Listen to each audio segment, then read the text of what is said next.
પાલનપુર શહેરના ઘણા વિસ્તારોમાં હાલમાં કોલેરાના રોગે માજા મૂકી છે અને ગલીએ ગલીએ જે ખાણીપીણીની નાની નાની રેકડીઓ ચાલતી હોય કે એ સિવાયની પણ કોઈ દુકાનો હોય તો એની અંદર જે ખાણીપીણીનો માલ સામાન છે એ ખુલ્લે આમ પણ લોકો એનું વેચાણ કરે છે.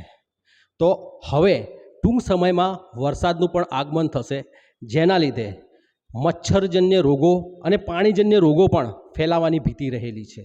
તો આવા સમયમાં, આવી પરિસ્થિતિમાં લોકો છે, જનતા કે જેઓ આવી ચીજવસ્તુઓ ખરીદે છે અને એમના આરોગ્યને હાનિ પણ થવાની ભીતિ રહેલી છે, તો એ લોકોએ આવી ચીજવસ્તુઓ ખરીદતા પહેલાં શું તકેદારી રાખવી એ સંદર્ભે આપણને વિસ્તૃતમાં જાણકારી આપશે ડૉક્ટર રવિભાઈ સોની, કે જેઓ પોતે કન્ઝ્યુમર બિહેવિયરની ટૉપિક ઉપર એમણે પીએચડી પણ કરેલી છે.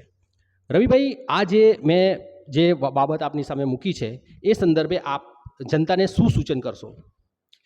પાલનપુર શહેરમાં હમણાં જ તમે જોયું કે કોલેરાની જબરજસ્ત રીતે એનો રોગ જે છે વકર્યો અને એની માટે પછી સફાળે એકદમ જાગેલી નગરપાલિકાએ વોટર ક્લોરિનેશન ચાલુ કર્યું, ગટરના સાફ સફાઈ ચાલુ કરી અને જેમ જેમ કોલેરા પાછો થોડો ઓછો થવા લાગ્યો તો એ સફાઈ કરવાનું કામ જે હતું એ ફરી ધીમે થઈ ગયું.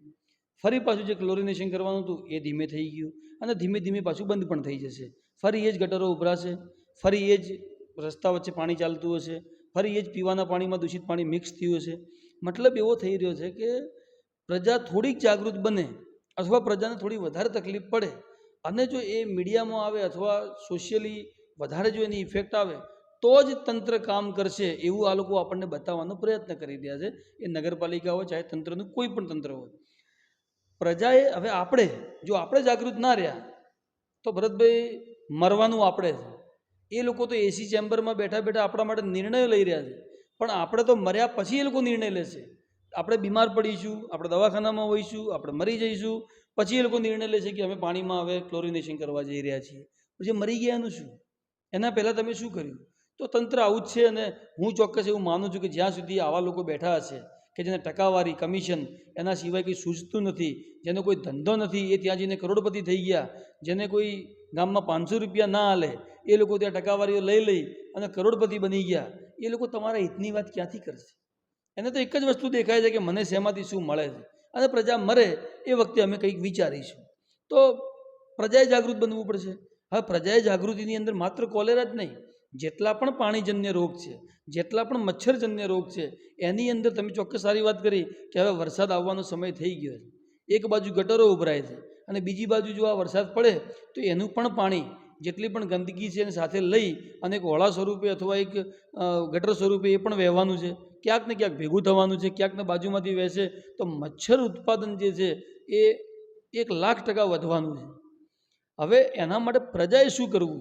તો પહેલી વસ્તુ એ આવે કે પ્રજા જેટલી પણ બહાર આવી આટડીઓ ચાલે છે, જેટલી પણ જગ્યાએ દુકાનો ચાલી રહી છે, ખાણીપીણીની ચાલી રહી છે, એ ઓપન દુકાન હોય, ચાહે કોઈ લારી હોય, ચાહે કોઈ નાની રેકડી બનાવીને વેચી રહ્યો હોય છે, એનો જે ખોરાક છે એ ખોરાક ખરેખર ખાવાજન્ય છે કે નહીં એ પ્રજાને કઈ રીતે ખબર પડે? પ્રજા તો ખાલી જોશે કે ત્યાં સફાઈ છે કે નહીં, ત્યાં મચ્છર માખી બેઠા છે કે નથી, ખાવાનું વાસી છે કે નહીં. તો ખાધા પછી ખબર પડશે કે વાસ મારે તો વાસી. લોકોને થોડી ખબર છે કે WHO ગાઈડલાઈન શું છે. રાંધેલો ખોરાક કેટલા સમય પછી વાસી બનવાનો ચાલુ થાય, કેટલા સમય પછી એમાં વાયરસ બેક્ટેરિયા ફેલાય, એ તો લોકોને ખબર નથી.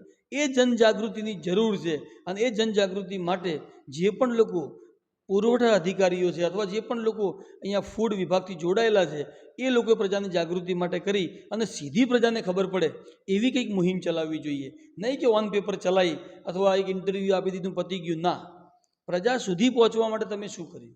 પ્રજાને પહોંચાડવા કે ભાઈ તમે બહારનો નાસ્તો કરી રહ્યા છો તો અથવા બહારનું તમે ખાઈ રહ્યા છો તો એ ખાવા લાયક છે કે નહીં એની ચકાસણી ક્યાં કરાવવી? કોઈ વ્યક્તિ ચેક કરાવવું છે કે હું કોઈ પકોડી ખાવા જાઉં, હું પણ બહારના નાસ્તા કરું છું, પણ કોઈ પકોડી ખાવા હું ગયો તો એ પકોડી ખાવા લાયક છે કે નહીં ખબર ક્યારે પડે? બીમાર પડ્યા પછી. આપણે લગભગ બરત એવું થાય છે કે લોકો નાસ્તો કરીને બીમાર પડે પછી ખબર પડે કે આ ના ખવાય. અરે પહેલાંથી ખબર પડે એવું કોઈ વ્યવસ્થા થઈ શકે ખરી? તો એવી કોઈ વ્યવસ્થા હાલ સુધી છે નહીં. આવી વ્યવસ્થા કરવી જોઈએ, તંત્રએ કરવી જોઈએ. હું કહું સરપ્રાઇઝ ચેકિંગ હોવું જોઈએ. કોઈ પણ લારી હોય, ચાહે કોઈ પણ દુકાન હોય, ચાહે કોઈ પણ હોટલ હોય, એના રસોડાનું સરપ્રાઇઝ ચેકિંગ તો કરો. એ બટાકા જે વાપરે છે કઈ ક્વોલિટીના વાપરે છે, કોઈ વ્યક્તિ મેદો વાપરે છે તો મેદો કઈ ક્વોલિટીની, મેદાની અંદર જીવાત છે કે નહીં, એ કઈ ક્વોલિટીનો માલ વાપરે છે એનું તો કોઈ ચેકિંગ કરતું નથી. ક્યાંક વર્ષે દિવસે આપણે દિવાળી આવે એટલે આપણું ફૂડ વિભાગને જાગે અને પુરવઠા વિભાગ જાગે અને એક બે દુકાનનો માવાના સેમ્પલ લે, દિવાળી પતી ગયા 15 દિવસ પતી ગયા પછી સેમ્પલનો રિપોર્ટ આવે કે આ સેમ્પલ ફેલ હતું, ત્યાં સુધી તો માવો વપરાઈ ગયો હોય, ખવાઈ ગયો હોય, જેને જે થવાનું હોય થઈ ગયું હોય. તો જે ફાસ્ટેસ્ટ જે રિઝલ્ટ આવવું જોઈએ એ રિઝલ્ટ તો મળતું નથી. તો આ બધી વસ્તુ જનજાગૃતિની વસ્તુઓ જે છે એ પ્રજા જાગૃત થઈ અને તંત્રને કહેવું જોઈએ કે તમે આ કરો. હવે તંત્ર તો કરતું નથી. હવે આપણે શું કરવું તો એના માટે? તો જે લોકો ધારો કે લડબી નદીના આજુબાજુ રહે છે એમને 24 કલાક મચ્છરોવાળી પ્રોબ્લેમ છે, એમને ઘરમાં મચ્છરદાની લગાવી છે, ગુડ નાઇટ મેટ જેવી કોઈ વસ્તુઓ વાપરે છે, ઓડોમોસ વાપરે છે, પણ ત્યાં મચ્છર ના થાય એના માટે રજૂઆત કરી? તમે રજૂઆત કરી, તમારી રજૂઆત કોઈ સાંભળી નથી? સાંભળતા તો તમારા નગરસેવકને કહો. નગરસેવક નથી સાંભળતા તો એ નગરસેવકને ઇલેક્શન વખતે બતાવો કે તું અમારું નથી સાંભળતો, અમે તમારું નહીં સાંભળીએ. ભાજપ કોંગ્રેસ બધું છોડી દો. એવા વ્યક્તિને જીતાડો કે જે વ્યક્તિ ખરેખર તમારી માટે દોડે છે. માત્ર ભાજપના નામે જીતી જાય અને પછી તમને જોવા પણ ના આવે અને 5 વર્ષે ફરી આવે કે આપણે તો ભાઈ હિન્દુત્વવાળા છીએ, આપણે ભાજપ ન ચલાય, આપણે તો હિન્દુત્વ શું લેવા દેવા, આપણે કોંગ્રેસને ચલાય. આ બધી વસ્તુઓ છોડી અને બહાર નીકળશે તો જ પ્રજાને પોતાના ખુદના આરોગ્ય માટે કંઈક થઈ રહ્યું છે એવું લાગશે. ખુલ્લી જેટલી પણ વસ્તુ વેચાઈ રહી છે એ વસ્તુ જો લોકોને એવું છે ભરતભાઈ કે સસ્તું જોઈએ છે અને પેટ પણ ભરાવવું જોઈએ, કેમ કે બધા એફોર્ડ નથી કરી શકતા કે માધવીમાં જઈને રોજ જમવા જાય અથવા વેવેટમાં જાય. તો ઘણા લોકો પછી 50 રૂપિયાવાળી થાળી શોધતા હોય છે, 60 રૂપિયા 70 રૂપિયાવાળી થાળી શોધતા હોય છે. હવે એ 60 રૂપિયાવાળી થાળીમાં પણ એ દુકાનવાળા 10-20 રૂપિયા તો કમાતો હશે, પણ એ કમસે કમ ચોખ્ખાઈ તો રાખે. અને એના માટે તમે કે હું નહીં, એના માટે એ તંત્રે જાગવું પડશે. તમે કે હું એકલા જઈને જોઈશું શું ફરક પડશે? તમે સાબિત કઈ રીતે કરશો કે આ ખોટું છે? તો અને આપણે એવું વિચારેલી કે સસ્તું છે તો આવું જ હોય. ખાવાની બાબતમાં કોમ્પ્રોમાઇઝ ન હોવો જોઈએ. કમસે કમ જેટલા પણ કસ્ટમર એ દુકાનમાં કે લારી ઉપર આવી રહ્યા છે એ કસ્ટમરને એક ત્યાં નગરપાલિકા દ્વારા અથવા તંત્ર દ્વારા એક ત્યાં એમને એક સર્ટિફિકેટ આપવામાં આવે કે યસ આ લારી અમે એનું ચેકિંગ કર્યું છે અને આ લારીવાળો સારી વસ્તુ વેચે છે એવું અમે સર્ટિફિકેટ આપીએ છીએ. તેમ છતાં બી અહીંયા 19-20 થશે તો અમે આ લારી સીલ કરીશું અથવા લારી અમે જપ્ત કરીશું અથવા દુકાન સીલ કરીશું. આવું એક સર્ટિફિકેટ નગરપાલિકા અથવા પુરવઠા વિભાગમાંથી કે ફૂડ વિભાગમાંથી આપી તો શકાય કે ના આપી શકાય? સરપ્રાઈઝ ચેક કરે મહિનામાં 4 વાર, ગમે ત્યારે કોઈ બી ચેક કરી લે. જો 4 વખત એ એકદમ ફિટ સાબિત થાય તો એને સર્ટિફિકેટ આપો. ક્યાં બી એ વસ્તુ 19-20 લાગે છે તો એને દંડની જોગવાઈ કરો. ભલે ગરીબ માણસ છે, ગરીબ માણસનો હોવાનો મતલબ એ નથી કે કોઈને મારી નાખે, એને વેપાર ધંધો કરવા દો, આપણે કોઈને વેપાર ધંધો બંધ કરાવવો જ નથી. પણ એ જે વેચે છે એ વસ્તુ સારી છે કે નહીં એ તો જુઓ, કેવા તેલમાં તળે છે એ તો જુઓ. WHO કહે છે કે એકની એક વસ્તુ તેલમાં તળાય તો એમાં કેન્સરના સેલ્સ ક્રિએટ થાય છે અને લોકોને કેન્સર થાય છે, તો કેમ તળવા દો છો? હવે જો એ નહીં તળે તો વસ્તુ મોંઘી થશે. તો એક બાજુ ગ્રાહક એવું વિચારે કે મારે 10 રૂપિયાવાળો જ સમોસો ખાવો છે. તો આ બધી ઘણી બધી કોન્ટ્રાવર્સી છે, પણ આપણું આરોગ્ય આપણા હાથમાં છે. સસ્તું ખાવું કે મોંઘું ખાવું, બહાર ખાવું કે ઘેર ખાવું, કેટલું ખાવું, કેમ ખાવું, એ તો આપણા હાથમાં છે. તો તંત્રના ઉપર વધારે ડિપેન્ડ રહ્યા વગર, કેમ કે તંત્ર તો તમે જુઓ, નગરપાલિકા જ્યારે સાફ સફાઈ પહેલાં કરતી હતી તો 24 રૂપિયા એ ભાવ આપતી હતી ડોર ટુ ડોરનો. આજે 44 રૂપિયા છે. તો કચરો ઓછો થઈ ગયો? કચરો તો એનો એ જ છે, દુકાનો એની જ છે, ઘર એનું જ છે, ગાડીઓ એમની ઓછી થઈ ગઈ, તો ભાવ કેવી રીતે વધી ગયો? ગોટાળા ઘણા બધા છે. લડબી નદીની સફાઈના અંદર હાથથી સફાઈ અલગ થાય, મશીનથી સફાઈ અલગ થાય અને દર વખતે બિલ નવા ઉમેરાય અને એમાં મીટરને ફૂટ ઉપર પૈસા અપાય. આવું કઈ રીતે શક્ય બને? એક જેસીબી તમે અંદર ઉતરે તો જેસીબી તો કલાક ઉપર આવે છે, હિતાચી કલાક ઉપર આવે છે, માણસો દિવસ ઉપર આવે છે, તો જગ્યા તમે ફૂટ ઉપર કે મીટર ઉપર કઈ રીતે સફાઈના ભાવ આલો છો? મોટો ગોટાળો કરવા. અને માપે છે કોણ? અને કેટલી સફાઈથી અંદરથી ગારો કેટલો નીકળ્યો અથવા એ ગારો મશીન કાઢે છે, તો હાથવાળા અંદર કરે છે શું? હાથવાળા અંદર ખાલી પ્લાસ્ટિક વીણવા જાય છે? તો એ તો હિતાચીથી ભેગું આવવાનું છે, તો 2 વખત બિલ કેમ બને? ભૂગર્ભની વાત કરો તો ભૂગર્ભના અંદર પણ ઘણા બધા સફાઈના નામે નાટક થઈ રહ્યા છે. તો આ અલગ અલગ કેમ? એક જ વસ્તુની 4 વખત સફાઈ અલગ અલગ કેમ? આખા ગામની જે ગટર છે એ જ્યાં જઈ રહી છે એના આજુબાજુવાળા લોકો માટે તમે શું કર્યું છે? માનસરોવરમાં આખી ગટર જઈ રહી છે, બધાની ગોબરી તળાવમાં ગટર જઈ રહી છે, આજુબાજુ માણસો નથી રહેતા, એમને માણસ નથી ગણતા તમે? તો એના માટે તમે શું કરી રહ્યા છો? નેક્સ્ટ પ્લાનિંગમાં આ લોકો માનસરોવરનું પાણી લડબીમાં નાખવાનું વિચારી રહ્યા છે. તો એ જ લડબી હાઈવેના વિસ્તારમાં આવવાની છે, તો હાઈવે વિસ્તારમાં એ પાણી ગટરનું જેવું અહીંયા વધશે, આજુબાજુ વળી રોગોનો ઉપદ્રવ વધશે, રોગચાળો ફેલાશે. એ વખતે હાઈવેવાળા ફરી ઊભા થશે કે અમારો રોગચાળો ફેલા. હાલથી ઊભા થાવ ને કે આ પાણી ત્યાં નહીં ભાઈ, જ્યાં એસટીપી પ્લાન્ટ મંજૂર થયો ત્યાં નાખો. કેમ લડબીમાં નાખો છો? લડબી નદી છે, નદીને માતા ગણો છો, તો માતામાં તમે ગટરનું પાણી નાખો છો. કોઈ બોલવાવાળું છે જ નહીં. લડબી નદી હતી, નાળું બનાવી દીધું, આજુબાજુ જોરદાર રીતે કન્સ્ટ્રક્શન થઈ રહ્યું છે, કોઈ બોલવાવાળું છે નહીં. આ વખતે વરસાદ પડશે, તમે જોજો સાહેબ, ચારે બાજુ જો હાહાકાર ન મચી જાય, ખાલી એક રાતમાં જો 15-20 ઇંચ વરસાદ પડે તો હું એવું ચોક્કસ માનું છું કે લડબીના આજુબાજુ રહેવાવાળા લગભગ સોસાયટીવાળા વ્યક્તિઓને એનું ભોગવવાનું થશે ને થશે. ભૂંગળા બધે લગાવી દીધા, પણ ભૂંગળા બધા છોડ્યા પાછા લડબીમાં છે. તો એ લડબીના પટમાં જે નગરપાલિકા પૈસા ખાઈ અને ખોટી રીતે પ્લોટિંગ પડાવી અને પૈસા લઈ લીધા છે, એ બધાના ઘરના અંદર પાણી હશે જ. લેવાવાળો પણ દોષી, હાલવાવાળો પણ દોષી. તો આ બધું ઘણું બધું છે ભરતભાઈ, કે જે લોકોએ જાગૃત થવાની જરૂર છે. ખાણીપીણીની આઈટમમાં તો ખાસ, કે કઈ લારીએ ખાવું કે ન ખાવું એ તો તમે સ્વતંત્ર છો, પણ કમસે કમ એની સ્વચ્છતા તો જુઓ. કમસે કમ ભલે રૂપિયા મોંઘું હોય, પણ એ વ્યક્તિ કેવો છે એ તો જુઓ, અને એના પછી તમારે શું ખાવું એ નક્કી કરવું જોઈએ.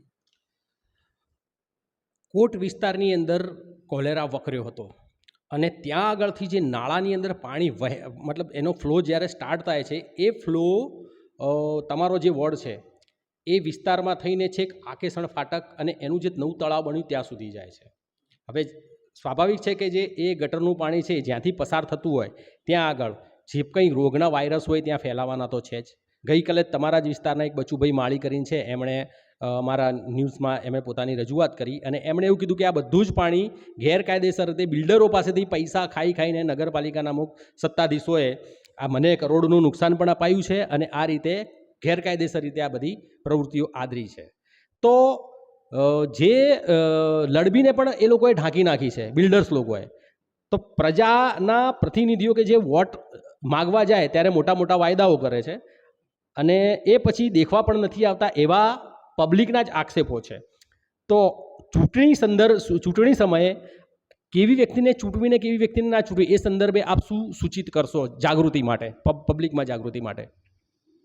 જો લોકોએ હવે એવું બનાવી દીધું છે કે હું કોઈ પક્ષનો છું, હું એટલે પ્રજાની વાત કરું છું, કે તમે અમને કાપો તો અમારા અંદરથી ભાજપ જ નીકળે, તમે અમને કાપો અમારા અંદરથી કોંગ્રેસ જ નીકળે.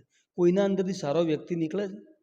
તમે નગરપાલિકામાં બેઠેલા 44 જણા છે તમારી જોડે, એમાંથી ક્યારે તમે છાતી ઠોકીને કહી શકો કે હું આ વ્યક્તિને કામ આપીશ તો આ વ્યક્તિ મારું કામ કરશે જ? એ વ્યક્તિ પણ એમ કહે છે કે અમે તો પક્ષમાં છીએ, 100% પક્ષમાં, કોઈ બી પક્ષમાં હોય, કે અમે પક્ષમાં છીએ એટલે અમે ખુલીને ના બોલી શકીએ, અમે પક્ષમાં છીએ એટલે અમે આ વિરોધ ના કરી શકીએ. એક બે મિત્રો મારા એવા છે અંદર કે જે ખુલીને બોલે પણ છે, પણ એમને બી પક્ષના નામે દબાઈ દેવામાં આવે છે કે નેક્સ્ટ ટાઈમ તમને ટિકિટ નહીં આપીએ જો તમે આવું કરશો તો એ એવા દબેલા વ્યક્તિઓ તમે પક્ષના નામે જીતાડો છો શું કામ? ડીસામાં તમે જાઓ, 16, 17, 20 અપક્ષ જીતે છે, અને એ અપક્ષી કામ કરાવી શકે છે છાતી ઠોકીને, કારણ કે કોઈથી દબેલો નથી. કોઈ સારી વ્યક્તિને જીતાડો. તમને દર વખતે એનો એ જ વ્યક્તિ નવી બાટલીમાં જૂનો દારૂ ભરી અને આપી દેવામાં આવે, અને દર વખતે પ્રજા એને વોટ પણ આપે. ને વોટ એટલા માટે આપે છે કે લોકોને એમ લાગે કે ના નહીં, ભાજપ હશે તો સારું, કોંગ્રેસ હશે તો સારું, એ પક્ષ જોઈને આપે છે. જો વ્યક્તિ જોઈને જો પબ્લિક જો વોટ કરવાનું ચાલુ કરશે તો હું એવું ચોક્કસ માનું છું કે નગરપાલિકામાં 10 માણસો બી જો સારા સત્તામાં આવી જાય, 10 માણસો, વધારે નહીં, તો બાકીના કોઈની તાકાત નથી કે આ પાલનપુરને ફરી ફૂલોની અત્તરની નગરી બનાવતા કોઈ રોકી શકે. પણ જે હાલ ટકાવારીના ખેલ ચાલે છે, આખું પાલનપુર જાણે છે, આખું ગુજરાત જાણે છે કે આખા ભારતમાં સૌથી કરપ્ટેડ જો કોઈ નગરપાલિકા હોય તો એ પાલનપુર નગરપાલિકા છે. કહું ને, જેને તમે પૂછો તો ખરી નગરસેવકનો બિઝનેસ શું છે એ તો પૂછો, એ કઈ રીતે ગાડી લઈને ફરે છે, એ કઈ રીતે, કઈ ઇન્કમ છે એની, એ કઈ રીતે પૈસા કમાય છે ક્યાંથી? ભરતભાઈ, તમારે વિચાર, તમારી જોડે બિઝનેસ જ નથી, તમે સવારે ઉઠીને નગરપાલિકામાં નગરબત્તી કરો છો તો તમારા પૈસા ક્યાંથી આવે છે? આ એક વિચારો જેવો પ્રશ્ન છે. અને કોઈ નોકરી પણ ના કરતા હોય એવા પણ નગરસેવકો કદાચ હશે. હું એ જ કહું ને, ફેમિલીની ઇન્કમ કયો છે? ધણી બાયડી બંને તો નગરપાલિકામાં બેઠા છે, અથવા પેલા હાઉસવાઈફ છે પેલો નગરપાલિકામાં જઈને બેઠો છે. તો ઇન્કમનો સ્ત્રોત શું છે? અમે તો મહિને 20-25-30 હજાર રૂપિયા કમાઈએ તો અમને ઓછા પડે, ઘર ચલાવવું ભારે પડી જાય. તો તમારો તો ઇન્કમનો સ્ત્રોત જ ઝીરો છે, અને તોય તમે નવી નવી ગાડીઓ લો છો, તમે ફાર્મ હાઉસ ખરીદી લો છો, તમે તમારા દુકાનોના અંદર પાર્ટનરશિપ હોય છે, અને તમે બિંદાસ કોલર ઊંચો કરીને ચશ્મા લગાવીને જોર જોરથી બોલો છો. કોઈની તાકાત છે મને કોઈ કહી જાય અમે પાલનપુરના માલિક છીએ? અરે તમે માલિક નહીં, તમે સેવક છો, નગર સેવક છો. તો જેને બિઝનેસ છે એ તો કમાય છે 5-25 રૂપિયા, જેને નથી એ ક્યાંથી લાવે છે? એક મોટો પ્રશ્ન છે. ખબર નહીં પ્રજા કેમ આવું પૂછતી નથી કે ગઈ વખતે તમારી સંપત્તિ તમે કેટલી બતાવી હતી, આ વખતે તમારી સંપત્તિમાં જે આ વધારો થયો એ ક્યાંથી થયો છે? કંઈ ના મળે તો છેલ્લે પછી બીજી દલાલી ના તે બધું બતાવી. તમે કઈ દલાલી કરી, તમે કયું ઘર મકાન વેચાયું એની માહિતી કોઈક તો માગી લો, ખબર પડી જશે કે આ દલાલી નહીં પણ આ ટકાવારીનો માલ છે. પણ હજમ નહીં થાય સાહેબ, આજ સુધી થયો નથી, થશે પણ નહીં. રવિભાઈ, તમે કીધું કે હજમ થયો નથી ને થવાનો નથી, પણ જે લોકો અત્યારે એ રીતે ગેરકાયદેસર પ્રવૃત્તિઓ કરીને જે લોકોએ ધન ભેગું કર્યું છે, ભવિષ્યમાં કદાચ એમને નુકસાન થાય, પણ હાલ જે પ્રજાને નુકસાન થઈ રહ્યું છે એનું શું? જ્યાં સુધી પ્રજા જાગૃત નહીં બને, પ્રજાનું આ તો સમજો કે ટેક્સના પૈસા જઈ રહ્યા છે, જો હજી પ્રજા જાગૃત નહીં થાય તો તમારા ખિસ્સામાં હાથ ગાલીને બી લઈ લેશે. પછી તમે એમ કહો છો કે તમારા ઉપલા ખિસ્સામાંથી જ લીધા છે, નીચેવાળા તમારી જોડે છે જ. આવી નમાલી પ્રજા જે છે એ તો બરોબર છે, એમના ત્રણેય ખિસ્સામાંથી જતા જ રહેવા જોઈએ. પ્રજા જાગૃત નહીં બને તો પછી એ તો ચોરો એક્ટિવ કેમ બને છે? ચાણક્યનું એક વાક્ય છે કે આ સમાજને દુર્જનો જેટલું નુકસાન નથી પહોંચાડ્યું, દુર્જનોએ બોલી નથી પહોંચાડ્યું, એટલું સજ્જનોની ચૂપકી દીએ નુકસાન પહોંચાડ્યું છે. એટલે જેટલા સારા માણસો છે, મારું શું ને મારે શું એ વિચાર છોડી અને આ મારું ગામ છે ને ગામ માટે હું શું કરી શકું એવું વિચારે તો જ ચોરોના પગ ધ્રુજશે. બાકી તો ડબલ તાકાતથી તમારામાંથી ચોરેલા પૈસા લઈ અને તમારા જ વિરોધમાં ઉપયોગ કરી અને તમારાથી મોટા થશે અને લડશે પૂરી તાકાતથી, કેમ કે એમનું અસ્તિત્વની લડાઈ છે, જ્યારે આપણે તો જીવન જીવવાની લડાઈ છે. રવિભાઈ, તમે પોતે એક હાઈ ક્વોલિફાઈડ પર્સન છો. હજારો સ્ટુડન્ટ તમારી પાસે ટ્રેન થઈ અને હાલ પ્રશાસનમાં નોકરીઓ મેળવી લીધી પણ છે ને હજી પણ એ લોકો તમારા પાસે ટ્રેનિંગ લે છે. યુથને તમે એજ્યુકેટેડ કરો છો પ્રોપર કાયદાકીય નોલેજ આપીને. ઇવન પોલીસ ડિપાર્ટમેન્ટમાં પણ તમારા ઘણા બધા સ્ટુડન્ટ્સ છે, બરાબર? અને વર્ષોથી તમે પ્રજાનો અવાજ બનીને કોઈને કોઈ અન્યાય થતો હતો એની અમે બેફામ કોઈની પણ પરવા કર્યા વિના એવી સાહસિક વૃત્તિ છે કે તમે કોઈ પણ સામે સ્પષ્ટ વક્તા, કોઈનો પણ ભય રાખ્યા વિના તમારું સ્ટેટમેન્ટ આપો છો. તમે પણ પોતે ગઈ નગરપાલિકાની ચૂંટણીમાં ઝંપલાવ્યું હતું. બધાને ખબર હતી કે રવિભાઈ જો સોની જીતશે તો કોક ને કોક તો આખા પાલનપુરનો જો આટલો સુધારો કરતા હોય તો અમારા વોર્ડનો તો ખૂબ સારો સુધારો કરશે. એમ છતાં પણ બીજા લોકોને વોટ આપ્યા અને તમારી અમુક વોટથી આ નગરપાલિકાની ચૂંટણીમાં જીત ના થઈ, એના પાછળના કારણો શું આપને લાગે છે? જુઓ, પહેલી વસ્તુ તો એ હતી કે મને એકલું ભાજપ હરાવવા ફરતું હતું સારું હતું. પાલનપુરની તમામ જેટલી ચોર લોબીઓ હતી એ બધા હરાવવા ફરતા હતા. જેને પણ ચોરીઓ કરીને પોતાના નકશા પાસ કરાવવા હતા એ પણ તે પૈસા ખર્ચતા હતા કે આ ના જીતવો જોઈએ, આ જીતશે તો અંદરની માહિતીની તરત પબ્લિક તરીકે માહિતી ઓછી મળે. એક નગરસેવક તરીકે અંદર જેમ બેઠો હોય તો આને બધી જ માહિતી મળી જશે. બીજું, મારા વિસ્તારનું નામ બદલીને બીજા એક વ્યક્તિ વિશેષના નામ પરથી રાખવામાં આવ્યું. કંથેરિયા હનુમાન રોડ નામ હતું અને નામ બદલીને લેખરાજ બચાણી માર્ગ કરવામાં આવ્યું.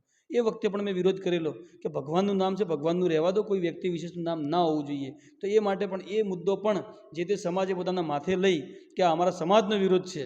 ખરેખર કોઈ સમાજનો વ્યક્તિનો વિરોધ હતો જ નહીં. વાત એ હતી કે કંથેરિયા હનુમાન કરતાં મોટું કોઈ વ્યક્તિ વિશેષ હોઈ જ ના શકે, તો ત્યાં આગળ કંથેરિયા હનુમાન રોડ હોવું જોઈએ. તો એ વસ્તુને પણ ત્યાં બનાવી અને એક આખા સમાજે પણ વિરોધ કર્યો. અને એ સિવાય પણ મુસ્લિમોના વિસ્તારમાં જઈ અને મને હિન્દુત્વવાદી બતાવવામાં આવ્યો. મારા જે સોશિયલ મીડિયાના વિડીયો હતા, ભારત માતા કી જય હોય કે વંદે માતરમ હોય કે જય શ્રી રામવાળા વિડીયો બતાવવામાં આવ્યા કે આ તો હિન્દુત્વવાદી છે એટલે મુસ્લિમો વોટ ના આપે. આ બાજુ હિન્દુઓના વિસ્તારમાં જઈને કે આ તો કોંગ્રેસમાં લડે છે એટલે વોટ ના અપાય, એમ કરીને બે બાજુ. બીજું, મેં કોઈને એક રૂપિયો આપ્યો નહીં. લોકો આવ્યા કે ભાઈ દારૂ પીવો હોય તો બીજે જઈને પીવો, ભાઈ મને વોટ ના આપતા. તો મેં દારૂ માટે એક રૂપિયો આપ્યો નહીં. મેં ક્યાંય પણ એક રૂપિયો એવો આપ્યો નથી કે મને વોટ આપજો. હા, તમારે ચા પાણી પીવી હોય તો ચા પાણી તમે પી શકો છો, કેમ કે કોઈ વ્યક્તિ આપણા માટે દોડતો હોય અને ચા પાણી નાસ્તો કરાવો એ આપણી ફરજમાં આવે. એ સિવાય મેં ક્યાંય કંઈ કોઈને હાથ જોડ્યા નથી કે મને વોટ આપજો. મેં એવી વિનંતી કરી હતી કે તમે મને વોટ આપશો, હું તમને કામ આપીશ. તો ઘણા લોકોને એવું લાગ્યું કે ભાઈ સારો માણસ છે, તો ઘણા સારા લોકો મને વોટ આપ્યા. પણ જે એક એવો વર્ગ હતો કે જે થોડોક ભણવામાં પાછળ રહી ચૂક્યો હોય અથવા કોઈ જે જૂથમાં રહે છે અને કોઈ એક વ્યક્તિને લીડર બનીને ફરે છે, એવા લીડરો જે વેચાઈ ગયા, દારૂમાં વેચાઈ ગયા, પૈસામાં વેચાઈ ગયા, એ લોકોએ ભેગા થઈ અને એક સામૂહિક રીતે એક જ પક્ષને અથવા એક જ બાજુ વોટિંગ કર્યું. એના લીધે મને નુકસાન થયું. પણ આજે એ જ લોકોમાંથી કેટલાય લોકો આવે છે કે અમારું આ કામ થતું નથી, અમારું આ કામ થતું નથી. એ વખતે હું એમના કામ કરવા માટે પ્રયત્નશીલ રહું છું. પણ એક બાજુ દુઃખ બી થાય છે કે સાલું એમના માટે આપણે મતતા હતા. મારે તો 1 રૂપિયો જોઈતો નથી. નગરસેવકનો પગાર 0 હોય છે. કોઈ પણ નગરસેવક બને એનો પગાર 0 હોય તો હું વગર પગારની નોકરી કરવા માટે શું કરવા પૈસા ખર્ચું? 2-5 લાખ રૂપિયા વાપરું શેના માટે? કે 0 પગાર લેવા માટે. અને બીજું, તમે નગરસેવક બન્યા પછી તમે નગરના છો તો કોઈ પણ વ્યક્તિ ગમે ત્યારે અડધી રાતે તમને ફોન કરે, તમારી ઊંઘ હેરાન થઈ જાઓ. તમે કૂતરું મરી ગયું, ગટર ઉભરાય છે, લાઇટ બંધ છે, વાવાઝોડું આવી ગયું, કેટલી ધ્યાન રાખવાનું, રોડ બનાવતા નથી, બ્લોક નાખતા નથી. તો આ બધી જવાબદારીઓ લેવાની, પગાર નહીં લેવાનો, ભ્રષ્ટાચાર નહીં કરવાનો, તો હું પૈસા શેના માટે ખર્ચું? મને એમ હતું કે બહાર રહીશ એના કરતાં અંદર રહીશ તો બે કામ વધારે કરી શકીશ, પણ જેવું નસીબમાં હોય. બની છે કે અટલ બિહારી વાજપેયી પણ હાર્યા હતા, અને ઘણા બધા એવા નેતાઓ છે કે જે પહેલી વારમાં હાર્યા હોય. હાર એ એન્ડ નથી, હાર એ શરૂઆત છે. જોઈએ હજી આગળ શું થાય છે, પ્રજાની જે ઈચ્છા છે થશે. બાકી ઇલેક્શન લડવું એ મારો ફાઇનલ ઇન્ટેન્શન છે જ નહીં, ક્યારે રહ્યો નથી, અને આગળ પણ લડું કે ના એ લડું મને શું ફરક પડે છે. લડીશ તો પ્રજાને ફાયદો થશે, નહીં લડું તો પ્રજાને નુકસાન થશે, મને કોઈ ફાયદો નુકસાન છે નહીં. મારો મસ્ત બિઝનેસ ચાલે છે, છોકરાઓ સાથે રોજ સારામાં સારા વિષયો પર ભણાવું છું, બીજા સાહેબો કરતાં પણ વધારે હું ભણાવું છું, એટલે મને મજા આવે છે. ઇતિહાસ, ભૂગોળ, બંધારણ, કોમ્પ્યુટર, એટલા બધા વિષયો છે, બધામાં નોલેજ વધે છે. અને જ્યારે આ જીવતી લાશો પાલનપુરમાં ફરતી દેખું તો હસવું આવે છે કે આને કંઈ ખબર જ નથી કે શું કરવું. તો લડાઈની આશાઓ રાખવી થોડી માઠી લાગશે. રવિભાઈ, તમે હમણાં ચાણક્યનું એક વાક્ય બોલ્યા કે આ દેશને દુર્જનોએ જેટલું નુકસાન નથી પહોંચાડ્યું એટલું સજ્જનોની ચુપ્પીના લીધે નુકસાન થયું છે. તમે આટલા બધા ફાઇનાન્શિયલી સ્ટ્રોંગ છો, એજ્યુકેટેડ પર્સન પણ છો, તમારી પાસે યુથ પણ છે, અને તમારો અવાજ પબ્લિક સુધી પહોંચે ત્યારે એક ઉત્સાહ પણ જાગતો હોય છે. ભલે સોશિયલ મીડિયાની અંદર કોમેન્ટ થાય, પણ લોકો સુધી થોડી અવેરનેસ તો પહોંચે છે. ભલે 2-5 મિનિટનો એક ઉન્માદ જાગે, પછી શાંત પણ થઈ જતા હોય છે. આટલી બધી સ્ટ્રેન્થ છે તમારી પાસે. નગરપાલિકાના સભ્ય તરીકે કદાચ તમે જો ચૂંટાઈ ગયા હોત તો તમારા એજન્ડા શું હોત ને કયા કયા એજન્ડા ઉપર કામ કરવા માટે તમે એ ચૂંટણીમાં ઝંપલાયું હતું?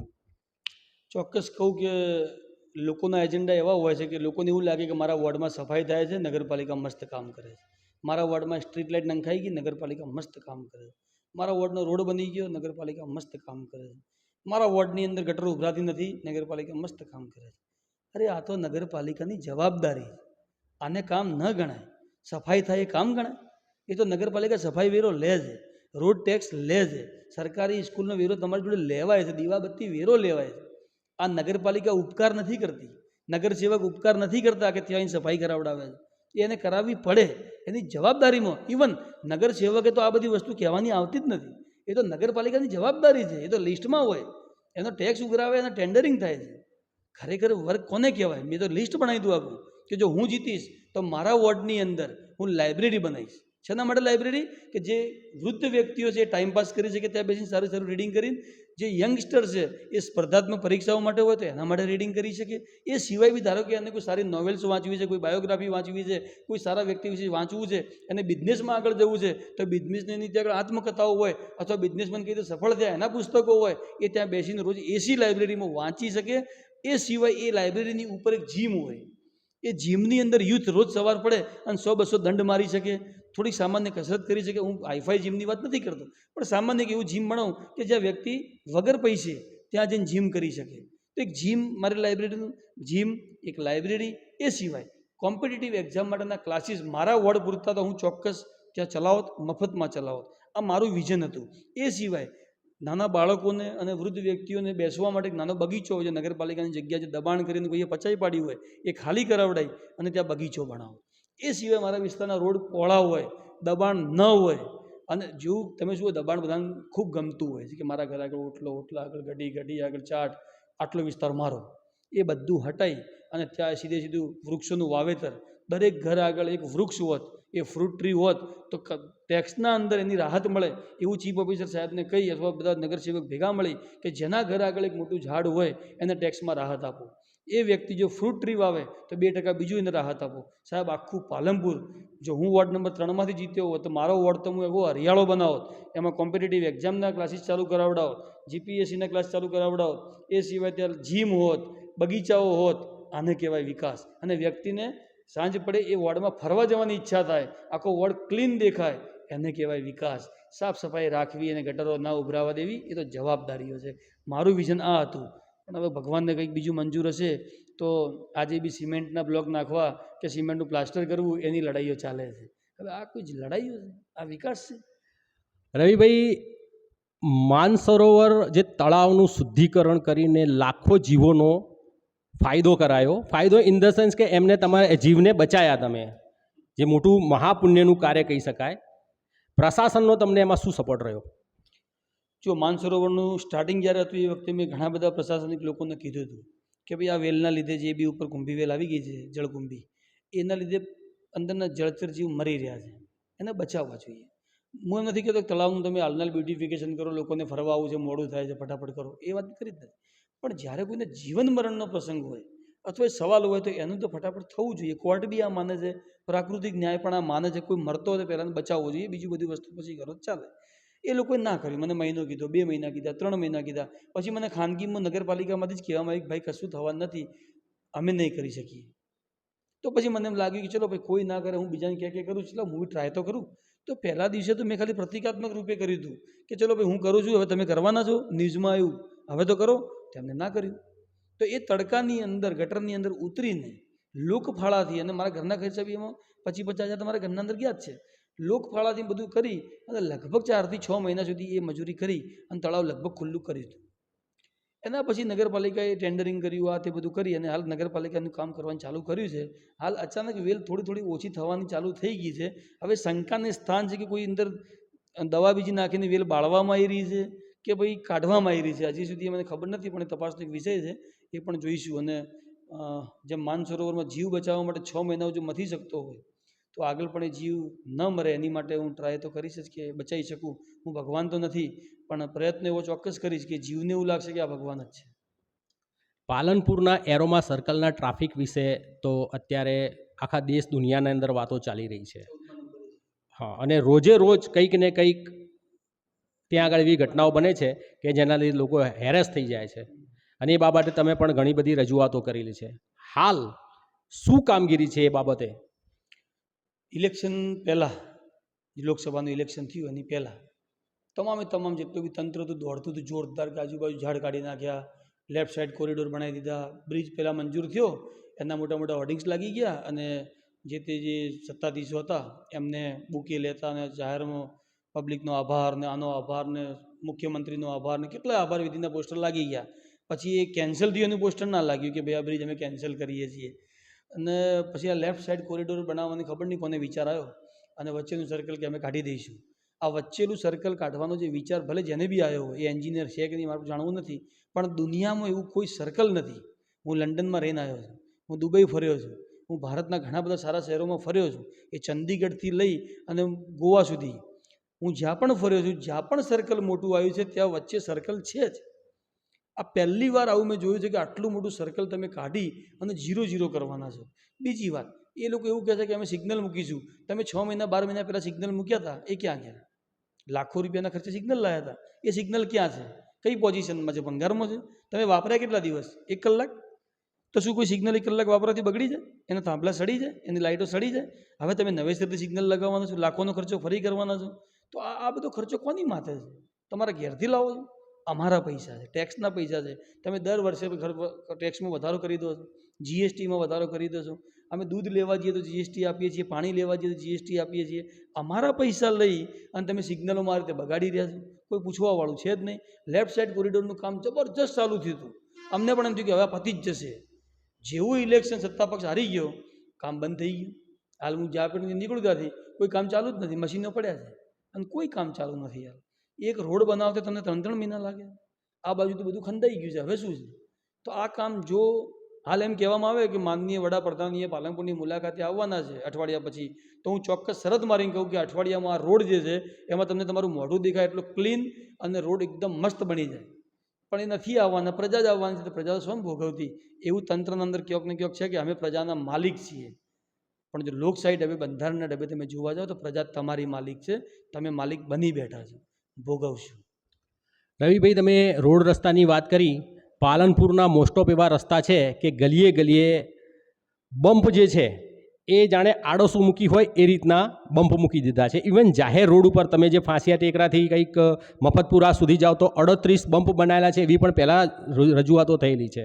તો આ બમ્પના કોઈ નીતિ નિયમોથી આ કામ કર્યું છે કે પછી આડેધડ લોકો જે કે એ પ્રમાણે રજૂઆત કરીને એ પ્રમાણે બમ્પ બનાવી નાખ્યા? જો લોકોની રજૂઆત તો કોઈ સાંભળતું જ નથી, પણ કોઈ ખાસ વ્યક્તિઓ હોય એમના જે એમના અંગત છે, એ કહે કે મારા ઘરે આગળ બમ્પ મૂકો ને, તો બમ્પ બનાવવાની અમુક લિમિટેશન્સ હોય છે. સ્કૂલ આગળ બમ્પ હોય તો સારું લાગે, કોઈ સોસાયટીમાંથી સીધો રસ્તો બહાર આવતો બમ્પ મૂકો તો બરોબર છે.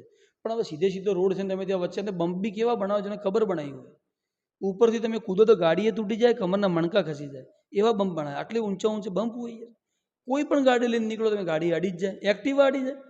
આ બમ્પ થોડી કહેવાય. પણ કોઈ બોલવાવાળું તો છે નહીં. સોસાયટીવાળાને એવું લાગે છે કે ગાડીઓ ધીમે ચાલશે, એટલે ગાડીઓ ધીમે એમ બી ચાલશે, તમે 4-5 ઝિગઝેગ બમ્પ માણી દો તો બી ગાડી ધીમે. બમ્પનો ઉદ્દેશ્ય એ હોવો જોઈએ કે એક્સિડન્ટ ન થાય. અહીંયા બમ્પનો ઉદ્દેશ એ છે કે મારી ગલીમાં કેટલો મોટો બમ્પ બનાવ્યો, આ નગરપાલિકા પણ બનાવીને એને ખુશ કરે છે કે જો તે કીધું મેં બનાવ્યો ને, અને પેલો 5 વર્ષ બસ એ બમ્પ દેખી પછી આવતા 5 વર્ષ એને વોટ આપે છે. તો પછી આ પરિસ્થિતિ માટે બરાબર છે, લાયક છે પ્રજા. તો આ હતા ડૉક્ટર રવિભાઈ સોની કે જે વર્ષોથી પાલનપુરની સમસ્યાઓને દૂર કરવા માટે, પાલનપુરની જનતાના હક માટે પોતાનો અવાજ બુલંદ કરી અને સતત લડતા રહે છે. પરંતુ એમણે જ્યારે આજે આ રજૂઆતો કરી છે એના પરથી એવું લાગે છે કે લડવા માટે આ એક જ વ્યક્તિ પાલનપુરમાં છે, બીજા કોઈ વ્યક્તિઓને આની કદાચ કોઈ પડી ના હોય. તો જો તમને એમની આ જે કંઈ રજૂઆતો છે એ યોગ્ય લાગે તો પાલનપુર શહેરની અંદાજિત 2 લાખ જેટલી પબ્લિક છે, એમાંથી માત્ર 1% લોકો પણ જો એમના સહયોગમાં આવે તો ઘણી બધી રીતે આ પાલનપુરની સમસ્યાઓ કે જેનાથી સતત તમારી સંતતિ, તમારી સંપત્તિ અને તમારા સંતાનોને પણ નુકસાન થઈ રહ્યું છે અથવા હેરાનગતિ થઈ રહી છે, એ બાબતે જો તમે જાગૃત થશો તો ઘણો બધો ફાયદો થઈ શકે છે. અને આવનારી પેઢી તમારી પર એવો બ્લેમ કદાચ નહીં નાખે કે અમે તો ઠીક છે પણ અમારા માતા પિતાએ અમારા માટે આ કર્યું હોત તો સારું હતું. Bharat Thakor, today news channel. Thank you so much.